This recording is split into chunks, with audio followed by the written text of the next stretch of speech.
दोस्तों, आज जो कहानी हम आपको बताने जा रहे हैं वो कहानी है श्रद्धा वॉलकर की। इनका मर्डर दिल्ली में हुआ था और ये केस काफी ज्यादा प्रसिद्ध भी हुआ। लेकिन क्या आप इस केस की गहराइयों को जानते हैं? अगर नहीं जानते हैं तो आगे हमारे साथ इस वीडियो में बने रहिए। तो चलिए इस कहानी को शुरू करते हैं। सबसे पहले इस कहानी के दो मुख्य किरदारों के बारे में जानना बहुत जरूरी है। इस कहानी के विलन आफ्ताब का पूरा नाम आफ्ताब आमीन पूने वाला है। उसकी उम्र फिलहाल 28 साल की है। आफ्ताब का परिवार महाराष्ट्र के वसई में रहता था।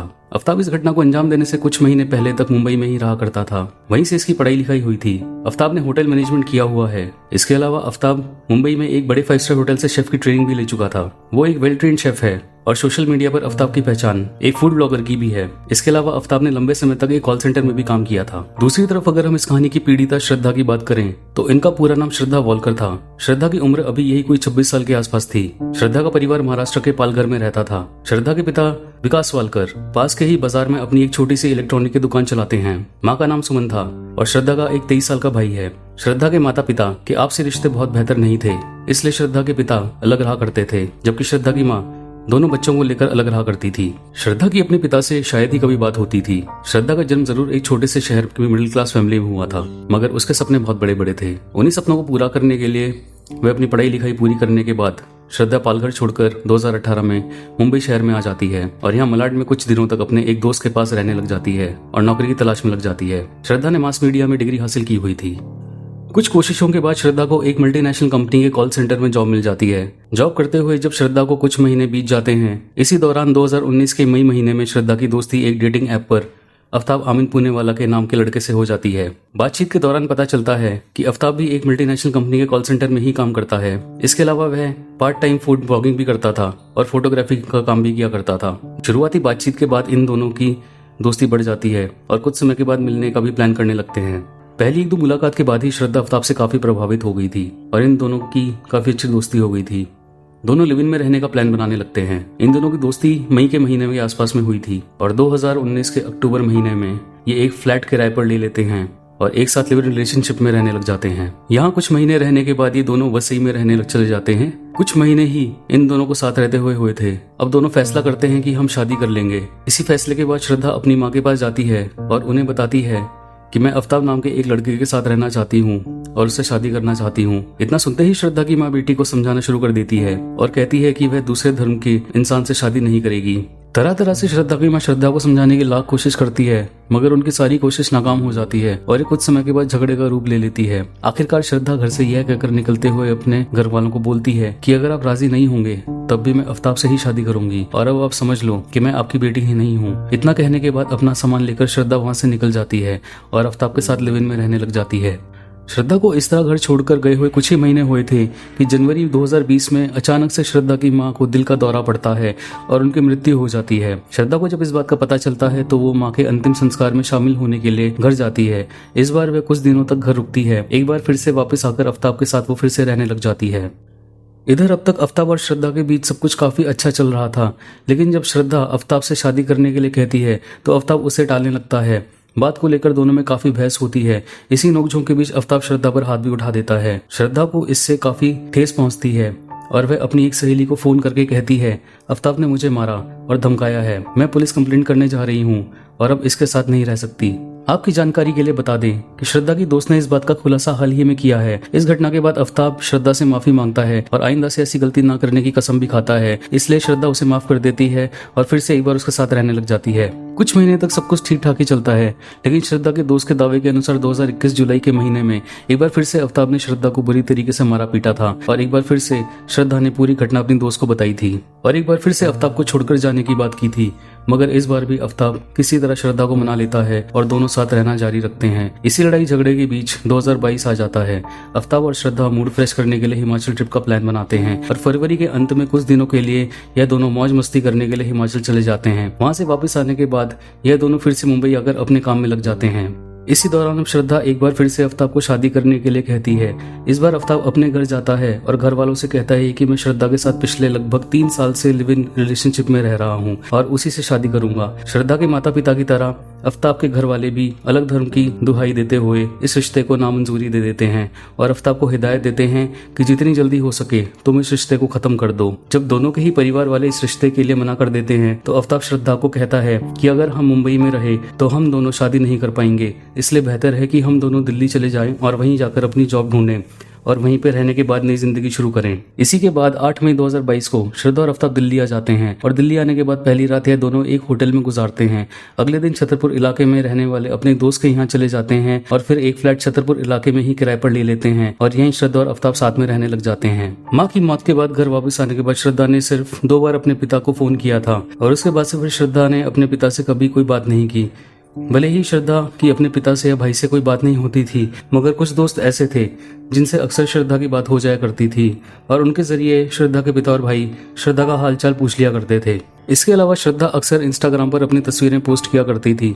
श्रद्धा का भाई इंस्टाग्राम पर पोस्ट होने वाली तस्वीरों से अंदाजा लगा लेता था कि श्रद्धा कहाँ है और क्या कर रही है। इस तरह इन पोस्ट के जरिए उन लोगों को पता चलता रहता था कि श्रद्धा ठीक ठाक है। समय यूं ही बीतता रहा। 2022 जून के महीने में श्रद्धा का एक दोस्त श्रद्धा के भाई को कॉल करता है और कॉल करते हुए कहता है कि कुछ महीनों से श्रद्धा से कोई कांटेक्ट नहीं हो पाया है और उसका मोबाइल भी स्विच ऑफ आ रहा है। अगर उसका कोई और नंबर है तो आप मुझे भेजो। इसके बाद श्रद्धा का भाई भी नोटिस करता है कि श्रद्धा के इंस्टाग्राम अकाउंट पर एक्टिविटी बंद है और पिछले 1-2 महीने से श्रद्धा ने एक भी नई पोस्ट अपने इंस्टाग्राम अकाउंट में नहीं डाली है। हालांकि इस दौरान श्रद्धा इंस्टाग्राम पर ऑनलाइन जरूर रहती थी। इसके बाद श्रद्धा का भाई श्रद्धा के मोबाइल पर फोन करता है तो श्रद्धा का मोबाइल स्विच ऑफ आता है।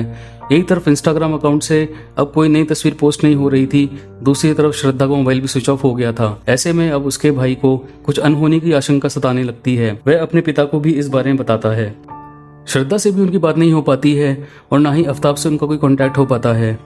6 अक्टूबर 2022 को श्रद्धा के पिता वसई पुलिस स्टेशन जाते हैं और वहां पर अपनी बेटी की मिसिंग रिपोर्ट दर्ज करवाते हैं। शुरुआती जांच पड़ताल के बाद 12 अक्टूबर 2022 को वसई पुलिस स्टेशन से यह case Manikpur police station transfer कर दिया जाता है। पुलिस की शुरुआती जांच पड़ताल में पता चलता है कि श्रद्धा कुछ महीने पहले तक आफ्ताब नाम के इस लड़के के साथ रह रही थी। पुलिस आफ्ताब का मोबाइल नंबर किसी तरह हासिल कर लेती है और फोन पर ही आफ्ताब से श्रद्धा के बारे में पूछताछ करती है। पूछताछ के दौरान आफ्ताब बताता है कि 22 मई 2022 को श्रद्धा और मेरी काफी लड़ाई हो गई थी। इसी के बाद श्रद्धा यहाँ से सभी सामान लेकर ये कहते हुए वापस चली गई कि कभी मुझसे कांटेक्ट करने की कोशिश मत करना। वो पुलिस वालों को कहता है कि उसके बाद से मुझे नहीं पता कि श्रद्धा कहाँ है, क्योंकि उसके बाद से हमने कभी भी श्रद्धा को फ़ोन नहीं किया। पुलिस वालों को आफ्ताब की इन बातों पर कुछ हद तक यकीन हो जाता है। फिर भी आफ्ताब के नंबर को सर्विलेंस पर डाल दिया जाता है। हालांकि उससे भी कुछ ज़्यादा हासिल नहीं होता और ना ही श्रद्धा का कोई पता चल पाता है। इधर पुलिस का शक एक बार फिर से घूमकर आफ्ताब पर ही आ गया।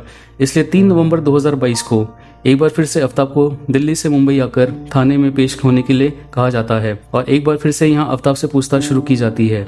पहले पूछताछ केवल फोन पर ही हुई थी और उसे रिकॉर्ड में भी शामिल नहीं किया गया था, मगर इस बार आफ्ताब का रिटन स्टेटमेंट लिया गया था।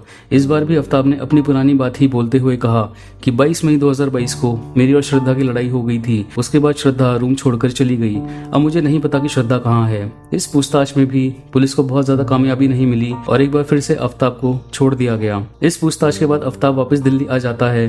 हालांकि बाद में जब आफ्ताब के इस लिखित बयान की जांच पड़ताल की जाती है तो पुलिस वालों को कई जगह आफ्ताब के बयान में कमी और बदलाव नजर आने लगते हैं और पुलिस वालों को शक होने लगता है कि कहीं ना कहीं आफ्ताब बहुत कुछ छुपा रहा है। इसी के बाद फिर से 8 नवंबर 2022 को दिल्ली पुलिस आफ्ताब को सवाल जवाब के लिए बुलाती है और इस बार आफ्ताब अपने ही बुने हुए जाल में बुरी तरीके से फंस जाता है। दरअसल शुरुआती 2 बार की पूछताछ में आफ्ताब ने बताया था कि श्रद्धा से 22 मई को उसकी बहुत ज्यादा नोकझोंक हुई थी और बात हाथापाई तक पहुंच गई थी। इसी के बाद श्रद्धा 22 मई 2022 को ही अपना मोबाइल लेकर अपने कुछ कपड़े लेकर वहां से निकल गई थी। लेकिन पुलिस इन्वेस्टिगेशन करने में एक दिन पुलिस वालों को पता लगता है कि एक तरफ आफ्ताब ने पूछताछ में बताया था कि 22 मई को ही श्रद्धा अपना मोबाइल लेकर चली गई थी, जबकि 26 मई 2022 को श्रद्धा के मोबाइल से एक बैंकिंग ऐप के इस्तेमाल करते हुए श्रद्धा के बैंक अकाउंट से आफ्ताब के बैंक अकाउंट में 54,000 रुपए भेजे गए थे। अब यह ट्रांजैक्शन किया गया था उसी समय मोबाइल की लोकेशन छतरपुर में उसी जगह की थी जहाँ पर पहले श्रद्धा और आफ्ताब रहा करते थे। इसके अलावा जब पुलिस ने श्रद्धा के इंस्टाग्राम अकाउंट की डिटेल्स निकलवाई तो पता चला कि मई के आखिरी हफ्ते में भी उसी छतरपुर की लोकेशन से श्रद्धा के सोशल मीडिया अकाउंट को हैंडल किया जा रहा था और कुछ दोस्तों से चैट भी हुई थी। यहाँ तक कि 31 मई 2022 को भी छतरपुर लोकेशन से ही श्रद्धा की एक फ्रेंड से चैट हुई थी।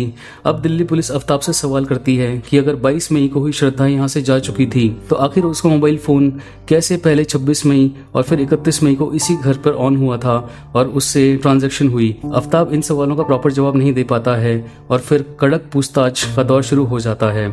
आखिरकार पुलिस की सख्ती के आगे आफ्ताब की सारी हेकड़ी निकल जाती है और फिर आगे जो खुलासा होता है उसे जानकर हर किसी के पैरों तले जमीन खिसक जाती है। पुलिस पूछताछ के दौरान आफ्ताब खुलासा करता है कि अभी दिल्ली आए हुए इन दोनों को कुछ ही दिन हुए थे कि 18 मई 2022 की शाम अचानक इन दोनों में घर के खर्चे और काम को लेकर बहस शुरू हो जाती है। ये बहस कुछ टाइम के बाद तीखी नोकझोंक का रूप ले लेती है जो आगे हाथापाई में बदल जाती है। यह लड़ाई इतनी ज्यादा बढ़ जाती है कि अचानक आफ्ताब और श्रद्धा की लड़ाई के दौरान आफ्ताब श्रद्धा को जोर से धक्का दे देता है और उसे जमीन पर पटक देता है। श्रद्धा के जमीन पर नीचे गिरते ही आफ्ताब उसके सीने पर चढ़ जाता है और अपने हाथों से श्रद्धा का गला दबा देता है। आफ्ताब के बयान के अनुसार वह जब तक श्रद्धा के गले को दबाए रखता है जब तक कि श्रद्धा की सांस नहीं थम जाती। श्रद्धा की जान लेने के बाद आफ्ताब वहीं पर कुछ देर बैठा रहता है और फिर लाश ठिकाने लगाने की प्लानिंग करने लगता है। इसी सब के सोच विचार में काफी समय बीत जाता है क्योंकि बहुत रात भी हो चुकी थी, इसलिए पहले वो ऑनलाइन खाना ऑर्डर करता है और साथ में बियर भी लाता है। श्रद्धा की लाश के बगल में ही बैठकर वह पहले खाना खाता है और बियर पीता है और वहीं पे रात में वो सो जाता है। अगली सुबह उठकर आफ्ताब श्रद्धा की लाश को बाथरूम में ले जाकर बंद कर देता है और अब लाश को ठिकाने लगाने के तरीकों के बारे में जानने के लिए इंटरनेट का सहारा लेना शुरू कर देता है। इंटरनेट पर काफी खोजबीन करने के बाद आफ्ताब अच्छे से तैयार होकर घर से बाहर आता है और बिल्कुल नॉर्मल बिहेव करता है। मार्केट जाता है और सबसे पहले वो 300 लीटर का एक बड़ा फ्रिज खरीद लेता है क्योंकि फ्रिज वाले ने फ्रिज डिलीवरी करने के लिए कुछ घंटे का समय मांगा था। वह ऑर्डर देकर दूसरी दुकान पर चला जाता है और वहां से आरी खरीद कर लाता है। इसके अलावा वह एक और दुकान में जाता है जहां से वह कचरा फेंकने वाले कुछ इस्तेमाल होने वाले पॉली बैग्स को खरीदता है। इसके अलावा एक दुकान से आफ्ताब बड़ी मात्रा में परफ्यूम, अगरबत्ती, रूम फ्रेशनर, फ्लोर क्लीनर समेत साफ सफाई समेत इस्तेमाल होने वाले कई दूसरे केमिकल्स खरीदता है और उसे लेकर अपने घर के अंदर रख देता है। सबसे पहले आफ्ताब उस बाथरूम में चला जाता है जहां उसने श्रद्धा के शव को छुपा रखा था। बाथरूम में जाने के बाद वह सबसे पहले बाथरूम के सभी नल और शावर को खोल देता है तथा खरीद कर लाई गई आरी से शरीर के टुकड़े करना शुरू कर देता है। टुकड़े करने के बाद लाश को फ्रिज में रखने के बाद आफ्ताब फ्लोर की काफी अच्छे से सफाई करता है ताकि छोटे से छोटे सबूत भी मिटाए जा सकें। वह घर में सल्फर हाइपोक्लोरिक एसिड का इस्तेमाल करता है ताकि खून के नामो निशान तक को मिटाया जा सके। ये सब करने के बाद अब आफ्ताब अंधेरा होने का इंतजार करने लगता है और रात के लगभग 2 बजे सबसे पहले फ्रिज से उस थैली को निकालता है और बैग को अपनी पीठ पर बांधने वाले बैग में रखता है और बड़ी सावधानी से रात के समय घर से निकलकर छतरपुर के जंगल की ओर निकल जाता है। क्योंकि यह पहला दिन था इसलिए आफ्ताब जंगल में बहुत ज्यादा अंदर तक नहीं जाता है और बाहर से ही थैली को जोर से फेंक देता है। जब वो जंगल तक जा रहा था तो इस दौरान कई लोगों की नजर उस पर जरूर पड़ी होगी, मगर रात दिन दौड़ती भागती दिल्ली में किसी ने उसे नहीं देखा और ना ही टोका। रास्ते में एक पुलिस वाले की नजर भी उसमें नहीं पड़ी। इसी वजह से आफ्ताब को यह तरीका काफी सुरक्षित नजर आया और उसने इसी तरीके से लाश को ठिकाने लगाने का फैसला कर लिया। आफ्ताब के बयान के मुताबिक हत्या करने के अगले 18 दिनों तक वो लाश के छोटे छोटे टुकड़े करता था और रात को 2 बजे बड़े आराम से जाकर उसे छतरपुर के जंगलों में फेंक दिया करता था। आफ्ताब कितना बड़ा संकी था इसका अंदाजा आप इस बात से लगा सकते हैं कि वह श्रद्धा की हत्या करने के बाद भी रोज श्रद्धा के चेहरे को काफी देर तक बैठकर देखा करता था। इससे भी हद तो उसने यह की थी कि जब वह आखिर में श्रद्धा की खोपड़ी को फेंकने गया तो उसने श्रद्धा के चेहरे को पूरी तरीके से जला दिया था ताकि गलती से भी किसी के हाथ अगर ये खोपड़ी लगी तो इसकी पहचान ना हो पाए। आफ्ताब के इस पूरे खुलासे के बाद पुलिस वालों को भी काफी ज्यादा हैरानी हुई और पुलिस पूछताछ में आफ्ताब ने यह भी बताया कि श्रद्धा की हत्या के बाद वही श्रद्धा के इंस्टाग्राम अकाउंट को हैंडल कर रहा था क्योंकि उसे मालूम था कि वह अपने दोस्तों के साथ इंस्टाग्राम से जुड़ी हुई थी। अगर अचानक से उसका इंस्टाग्राम बंद हो जाता तो लोगों को आफ्ताब पर शक हो जाता। इसलिए श्रद्धा की हत्या करने के बाद लगभग 3 महीने तक उसने उसका इंस्टाग्राम यूज किया। उसकी यह चाल कामयाब भी हो रही थी। अपने जुर्म पर लगभग 5 महीने तक पर्दा डालने के बाद आफ्ताब कामयाब नहीं हो पाया और उसकी यही चालाकी उस पर भारी पड़ गई क्योंकि पुलिस ने श्रद्धा के मोबाइल लोकेशन को ट्रेस करते हुए यह पता लगा लिया कि श्रद्धा का मोबाइल आफ्ताब की लोकेशन पर ही एक्टिवेट हो रहा था। इसके अलावा सबूत मिटाने की नीयत से 20 मई को ही आफ्ताब ने श्रद्धा के उन कपड़ों को कचरा फेंकने वाली गाड़ी पर डाल दिया था जो कपड़े श्रद्धा ने मर्डर के वक्त पहने हुए थे। इसके अलावा जिस आरी का इस्तेमाल श्रद्धा की बॉडी को काटने के लिए किया गया था, उसे भी एक नाले में जाकर उसने फेंक दिया था। पुलिस आफ्ताब के पुराने मोबाइल से कुछ सबूत इकट्ठा कर सकती थी, इसलिए आफ्ताब ने पहले ही उस पुराने मोबाइल को बेच दिया। हालांकि पुलिस उस पुराने फोन को, श्रद्धा के मोबाइल को, दोनों को ही हासिल करने की पूरी कोशिश में लगी हुई है।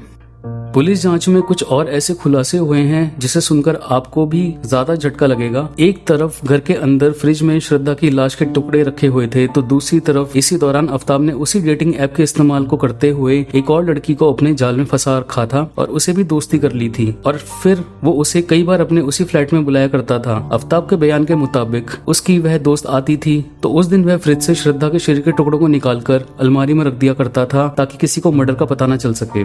चलिए अब बात करते हैं कि पुलिस जांच कहां तक पहुंची है।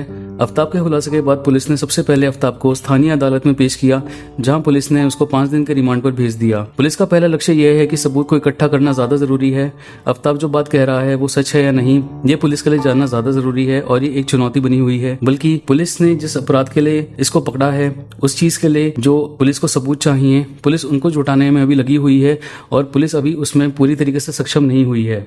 आफ्ताब ने जिन इलाकों में लाश के टुकड़े फेंकने का दावा किया था, वहां पुलिस आफ्ताब को लेकर गई और बीते 3-4 दिनों की तलाश में पुलिस ने पूरे इलाके से लगभग 13 हड्डियां इकट्ठी की और उन्हें फॉरेंसिक लैब में जांच के लिए भेजा है। पहले ये साबित करना है कि ये हड्डियां जो मिली हैं वो इंसानों की हैं या नहीं हैं। इसके साबित होने के बाद अगर ये पता लगता है कि ये इंसानों की है तो फिर वो डीएनए टेस्ट के लिए जाएंगी और ये कंफर्म तभी हो पाएगा जब श्रद्धा के पिताजी का डीएनए इन हड्डियों के साथ मैच किया जाएगा। दूसरी तरफ पुलिस का ये भी कहना है कि एक बार ये प्रोसेस जब पूरा हो जाएगा तो जो श्रद्धा के मर्डर के लिए इस्तेमाल किया गया था, जो वेपन थी, जो आरी थी, उसको भी ढूंढना बहुत ज़रूरी है। अभी तक वो भी पुलिस को नहीं मिल पाई है।